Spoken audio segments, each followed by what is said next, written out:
Please welcome our next contestant, Jeffrey Davis. Someday is today. Jeffrey Davis, someday is today.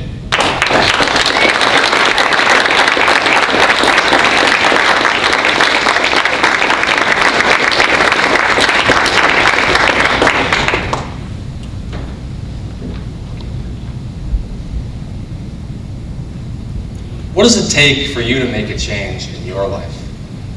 For me, a big push from life. Mr. Contest, Terry, ladies and gentlemen, fellow Toastmasters and most honored guests. I'm going to briefly share with you an experience I had overseas. Then I'm going to explain both why and how I share that experience with the world. And then I'll recap a few of the most important lessons learned from the amazing process. Fall of 2009, all the way through spring and summer of 2010, I found myself in Budapest, Hungary, an Eastern European capital, in a jewel of a city. You'd love it. I went through so many ups and downs, trials and tribulations, it was ridiculous. One moment, due to completely unexpected circumstances, I lost all my money, and I was spending for my life trying to find any job I could, just so I could eat and survive. And then the next moment, a few weeks later, I somehow landed my dream job in downtown Budapest, working for an internet marketing firm and funding my own travel to nearly 50 countries on 4 different continents. When I got home, I was back in my home in Newtown, Connecticut. I knew I went through something incredible and fairly unusual. I had a story in me. I had a book to write. But I delayed, I hesitated, I kept on putting it off until someday. I didn't take action. Time slipped by. That's when it happened. In December of 2012, many of my mother's students at St. Oak Elementary School were shot and killed. As hard as this is to believe, in addition to her students being killed, there were additional students at the school also killed, and faculty and staff all brutally murdered trying to save their children, including my mom's students. It was beyond horrifying. It was beyond a tragedy. There are literally no words I could say right now to describe what happened on that fateful Friday afternoon in December 2012. When I talked to my mom that evening, she told me that by pure chance, she had a doctor's appointment that morning.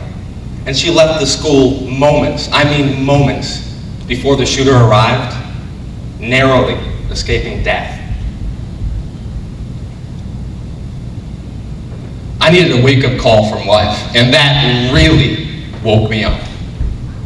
Before I go into the rest of my speech, let me just say from the bottom of my heart and soul, I have no idea what the parents of those children are going through, and my heart goes out to all of the victims, their families, loved ones, and relatives, because I truly cannot imagine what they're going through right now. After hearing the news, I was shaking, and I'm not one to shake. So if I'm like nervous, something really bad probably happened. And my roommates wanted to go out that night, but I told them I can't. And I sat in my room for 12 hours straight from 6 p.m. until 6 a.m. Not moving, not saying a word, just sitting there like that. I realized something. I realized that my entire life, up until December of 2012, I was living a lie. This was very hard for me to admit, but I realized I had to build up, finally, the courage to share it. The lie that someday is better than today. The lie that I could just put off all my goals and dreams, but I didn't have to take action to do anything today. So I made a change, a real change in my life. I didn't just pay lip service to making a change, I implemented action. I took decisive responsibility for every single thing I wanted to do each day. And for the last 15 months of my life, I wrote my book. I didn't miss a day.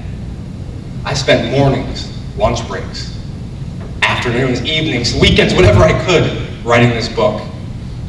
In less than 2 weeks from right now, with the help of my publisher, I'm going to have a book in bookstores and Barnes & Nobles in the state of Connecticut and other places in the state of Maryland and also Florida.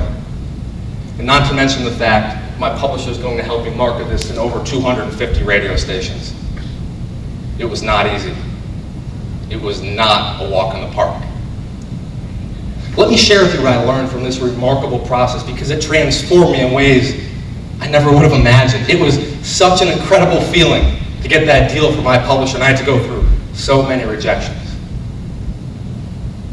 1, be disciplined. It's so easy to put things off and say, I'll do it tomorrow or someday. Force yourself, train yourself to sit down and work on your goal or dream.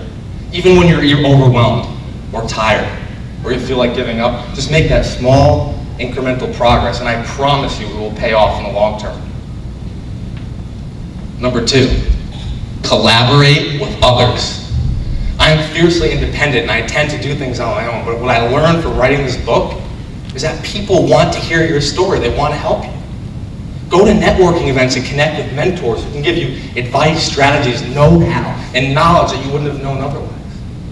Connect with inspirational people who have walked the path before you and can give you that deep, ingrained, spiritual hunger to get what you want. It's achievable. You can do it. You're sitting here right now and I know you can do it. Number 3, push past any and all rejection you get no matter what. I went through no, after no, after no, pitching my story to different agents and publishers across the country. I went through 79 rejections, and on the 80th try at a networking event in downtown Baltimore, Maryland, I ended up finding a publisher who was perfect for me, a small one, and we inked a deal. I felt like giving up, but for the first time in my life, I actually believed in myself. I didn't just say I believed in myself, I lived it by going to networking event after networking event 80 times over the course of 15 and a half months. Let me quickly recap for you these principles because they are deceptively simple yet incredibly powerful. 1, be disciplined. Make that effort day in and day out, even if it's only for a little bit of time. It will pay off, I promise. 2, collaborate with others. Get out there. Feel the pleasure of other people giving you that advice and seeing how they want to see you succeed. It's a wonderful feeling. And number 3, recapping the most important point of all, push through any and all rejection you get no matter what, until you gain that victorious, triumphant yes, and in words, a winner in your life, the winner that you are right now. My favorite movie of all time is The Shawshank Redemption, and it's on AMC right now. I didn't plan that. At the end of the movie, the evil warden leaves a note and reads it from Andy. And the note reads, "Salvation lay within." Salvation, my friends, lies within you. Someday is today. Thank you.